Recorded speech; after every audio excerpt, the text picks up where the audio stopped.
างามแท้อำลำตอนยังน้อยคือโตดำนี่ขึ้นมาขาวแล้วพี่จะไปลำงามใหญ่มาคืองามแท้ตอนยังเราสองคนนั้นทั้งดำทั้งแลพอน้องใหญ่ขึ้นมางามไอ้จนขอยอมแพ้แต่จังใดก็ยังอยากได้น้องมาเป็นแม่โอ้น้องนางเอ้ยมากับไอ้บอกเงินของไอ้ไม่เพียงพอพร้อมที่จะขอน้องนางโอไลลาคำแพงไอ้สิพาไปกินแกงนอสิพาไปย่างเล่นอยู่สวนต่อแล้วสิถามน้องว่าน้องอยากได้ยังไอ้สิซื้อให้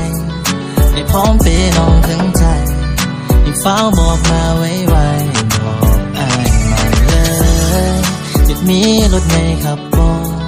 อยากมีเงินคำใส่บอกก็เพียงแต่น้องเอ่ยปากขอไอ้ก็พร้อมจบให้ทันทีไอ้บ่ได้มาตัวไอ้มาด้วยความจริงใจแบบนี้เต็มไปด้วยความซื่อสัตย์ภักดีที่จะมอบให้น้องอีพ่ออีแม่เพิ่นถ่ายอยู่ให้เฮาสองคนกลับบ้านไปเป็นคู่ไปฟันวงกับบรรดาหมู่แล้วเป็นเนื้อคู่กันตลอดไปก็เนี่ยเชียร์ยงก็เจเชียร์ยงถึงอายจะเป็นเผ่าหมูแต่หางไพ่ก็มั่นคงหันเว้าซื่อๆตรงๆบ่ตัวบ่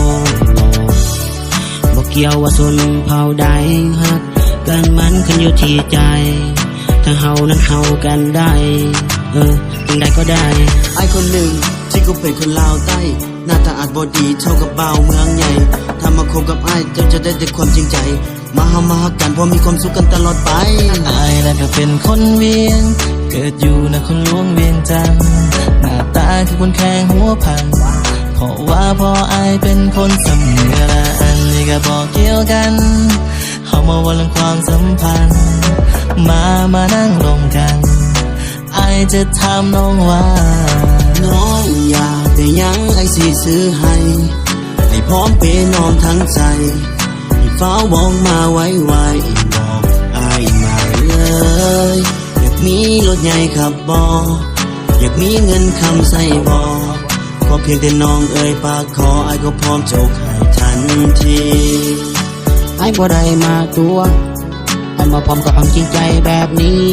เต็มไปด้วยความซื่อสัตย์ภักดีที่จะมอบให้น้องอีพ่ออีแม่เพิ่นถ่ายอยู่ให้เฮาสองคนกับน้องเป็นอย่างในยังไอ้สิซื้อให้ให้พร้อมเป็นองค์ข้างจากไปหิดเฝ้าบอกมาไว้บอกได้มาเลยจะมีรถใหญ่ขับบ่อย่ามีเงินคำใส่บ่ขอเพชรน้องเอ่ยปากขอให้เราพร้อมจงให้ทันทีไอ้บ่ได้มาตัวไอ้มาพบความจริงใจแบบนี้เป็นไปด้วยคำซื่อสัตย์ภักดีที่จะมอบให้